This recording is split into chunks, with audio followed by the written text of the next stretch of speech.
You know, one thing people says to me all the time is, Brando, what are you going to talk about once Donald Trump's gone? Once he's out of the picture, what are you going to talk about? Because, man, he equals ratings. And once he's gone, you ain't going to have nothing to talk about. I could not disagree with that more. Because Donald Trump may have immunity from the Supreme Court, and I hate to say this, he may get away with every damn bit of this. But people like Pete Hegseth, people like Stephen Miller, they don't have immunity from the Supreme Court. So it's going to be very interesting going forward to see where it all lands. And I do believe that we're all going to have our work cut out for us in the years to come, trying to hold these people accountable and try to restore all the damage that they've done to us on the world stage. I'm going to be reading this article here from The Guardian because this is one of those things that I do see people talking about, but I think it's something that we all need to be talking about more and bringing attention to. Because, folks, what's going on right now with these Caribbean boat strikes, that's not what America's all about. It never was. And we need to be bringing attention to these types of stories. So, again, I appreciate y'all so much for helping me to grow this channel. And if you haven't already, please be sure and hit that subscribe button and help us get to 1 million subscribers. So, Pete Hegseth denies that he gave orders to kill everybody on the alleged narco boat. Defense Secretary called the reports about his role in the strike as fake news. I wonder where he learned that. The U.S. Defense Secretary Pete Hegseth has declared recent reporting that he may have illegally ordered all people to be killed in a military strike in the Caribbean as fake news on Friday evening, adding that the series of boat strikes on people on boats had been lawful under both U.S. and international law. Hegseth lambasted reports about his role in the strike as fabricated, inflammatory, and derogatory reporting to discredit our incredible warriors fighting to protect the homeland. He loves to use the word warriors better than anybody I've ever seen. The remarks came after the Washington Post report this week alleged that Hegseth had ordered defense officials to kill everybody traveling on a boat that was being surveilled by analysts on September 2nd, the first strike of many carried out in recent months by the Trump administration. The White House said, without proof, and that's the real kicker here, that the people in the boats from the Caribbean killed in Pentagon operations were drug smugglers. So that's what they're alleging, and they didn't bring any evidence, didn't bring any proof, didn't bring any of this to Congress. So I really don't feel like we're in a war here. I just feel like that they're killing people, which is what Trump said they were going to do. So, you know, it's not me putting words in his mouth. He's the one that said we're just going to kill people that we think's bringing drugs into our country, but he's never brought any evidence to the table to show us what it is. So, following the Washington Post reporting, two senators, Roger Wicker, a Republican, and Jack Reed, a Democrat, released a statement saying that the Senate Armed Services Committee would be investigating the boat strikes.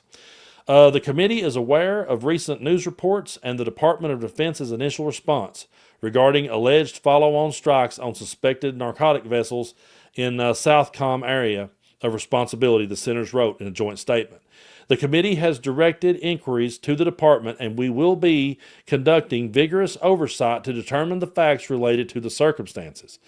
So here we go with the meat of the story here. During the September 2nd operation led by the elite counter-terrorist group SEAL Team 6, a first missile strike left two survivors clinging to the wreck. Frank M. Mitch Bradley, and was the head of Special Operations Command, reportedly ordered a second strike to kill the two survivors to comply with Hegseth's orders. Some current and former U.S. officials and experts have said, according to the Post, that the Trump administration missile strikes in the Caribbean may be unlawful. To date, more than 80 people have been killed in a series of military strikes targeting at least 22 more boats. Historically, the U.S. government has interdicted drug trafficking boats in the water and prosecuted, that's the key here, prosecuted the alleged smugglers. The Trump administration has accused all people on the boats of Caribbean of being drug traffickers, saying they were primarily members of the Venezuelan gang that I can't pronounce, that has been a major focus on the administration. Most of the boats have departed from Venezuela, where U.S. government official political pressure continues to mount.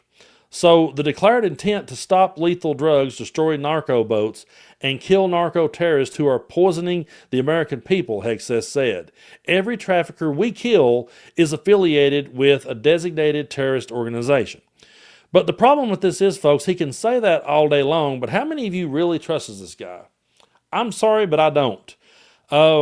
I don't trust anyone who just comes out and says these things, but they never bring evidence to the table. I've always been an evidence kind of guy. I've always wanted to see the proof in the pudding. And when you have someone like this just come out and make these blanket statements like, "Oh, well, they're smuggling drugs. That's why we're doing it," I just don't buy it. So earlier this year, the Trump administration designated the gang as a terrorist organization. The administration has also accused the Venezuelan president Maduro of being the head of the cartel, a purported drug trafficking organization made up of top Venezuelan government and military officials. Although the administration has also declared the gang to be a terrorist organization, organized crime experts say the group is a loose network of lower-ranking military officials with a strict structure. And Trump has said that the U.S. is attacking the boats due to the high rates of fentanyl related to the overdose deaths, but lawmakers, narcotic experts, and former law enforcement officials have rejected the claim since fentanyl does not come from Venezuela. So again, it's always just them making up these random accusations and never bringing the evidence to the table, and then they love to rear back and say, "Oh, we're being fully transparent." But I want to point out another story that completely contradicts their idea of, well, we're gonna make sure that drugs don't get smuggled into the country. So another story that I read here from NBC News: Trump says he plans to pardon the former Honduran president Hernandez for the 2024 drug trafficking sentence. And this dude was convicted in 2024 for drug trafficking and weapon charges and sentenced to 45 years in prison. And Donald Trump chose to let that guy walk away. He chose to pardon that dude. But he wants to tell us that he's all about keeping drugs out of the country. So he doesn't bring any evidence to the table to tell us why he's doing the things he's doing. He just kills all the right people, as they say. And then he turns around and pardons a guy who was smuggling drugs into our country. There's no way in hell that you could make this will make sense. But it's so crazy to me to sit back and watch people put their spin on this, and you have to look over at it and see where it is that it's coming from. Donald Trump's regime is mostly made up of former Fox News hosts. That's who's running the show now. We have state regime media now in this country. That's what it is. So I don't ever trust them to ever tell us the truth on anything. I don't ever trust them to ever do the right thing, and no one should. And as far as what am I going to talk about once this is all said and done, we're going to be talking about stuff like this for years to come. And whoever the next Democratic president is that gets elected, and if they're lucky enough to have a Democratic Senate and a Democratic House, they're going to have to put the hammer down on prosecuting these people to the fullest extent of the law and not sitting back and, trying to tiptoe through it and, well, we better do things according to blah, blah, blah. I respect the ones that think that way, but Donald Trump has completely reshaped the complete narrative now. The game is completely different. Look what happened. Look at all the stuff Donald Trump has gotten away with. Look at all the cases that were dropped out, threw out of court. And we all said it was going to happen because he was sitting there stalling till he got reelected. If we had Kamala Harris today, then yeah, we would probably still be seeing, him being held accountable, but he's always found a way to weasel out of things. And now that he's the president, he's got Fox News hosts running the show, and we're supposed to believe them? They clearly have their own agenda. They clearly go where the money is, and they're going to pardon any drug dealer that they see, meanwhile saying that they're going to kill people for bringing drugs into our country. That's how screwed up in the head that these people are. One of my favorite shows of all time is the Breaking Bad Better Call Saul saga. I just kind of count them as one piece, really. Usually if I start binge watching, I'll binge watch them together. And the creator, Vince Gilligan, came out and they asked him, they said, where do you think the Better Call Saul characters are today? And when he got to Saul Goodman, if you've never seen the show, he was just another grifting con artist, kind of in the vein of Donald Trump. Vince Gilligan said, well, I'd say that he's been pardoned. I'd say Trump pardoned him. That tracks, don't it? And I was like, yeah, it does. It absolutely tracks. If Saul Goodman was a real-life character, he would be out today, and just like Vince Gilligan said, he would probably be making infomercials. And I chuckle when I say that because I love the character of Saul Goodman portrayed by Bob Odenkirk. But I do not like the real-life Pete Hegseth, who is just firing at whoever he wants to and never bringing us any evidence and any receipts, and I'm just supposed to take his word for it.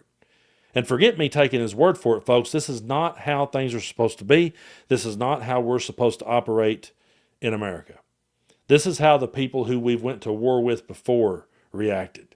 And this is why you suddenly are seeing, for the first time ever, the United States put on a human rights watch groups list. They're looking at us now. People from around the world are looking at us. They used to look at us as a place they wanted to come and they wanted to live the American dream, and now they look at us as a place they want to avoid. There's a lot of people out there that will think that's great.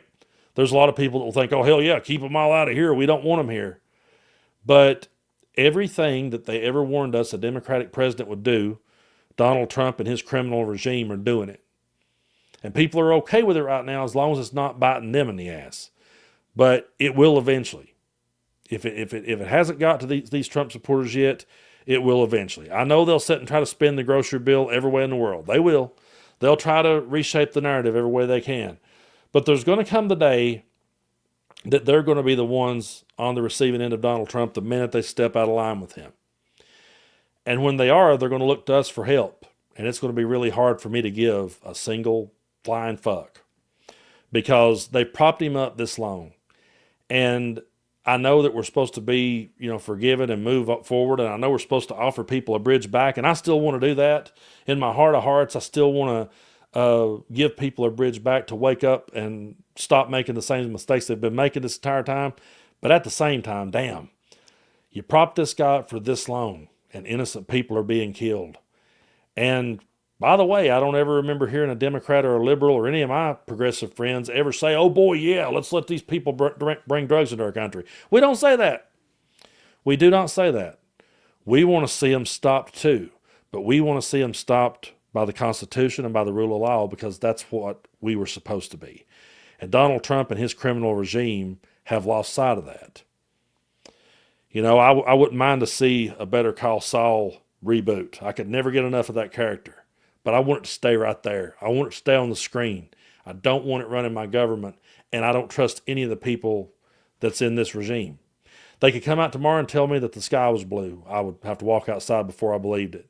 They could declare tomorrow Tennessee Brando Day, and I still would not come on here and thank them for it. I would still be calling them out because we've never faced anything like this, and I don't know if we ever will again, and I don't know how the hell we ever get over it. But I appreciate y'all so much for supporting what it is that I do, and we'll keep pushing forward till we come out on the other side. But what am I going to talk about once Trump's out of the picture? Sadly, he's not going to be. Sadly, we're going to be talking about what he's done and his criminals have done. We're going to be talking about that till we're all old and gray.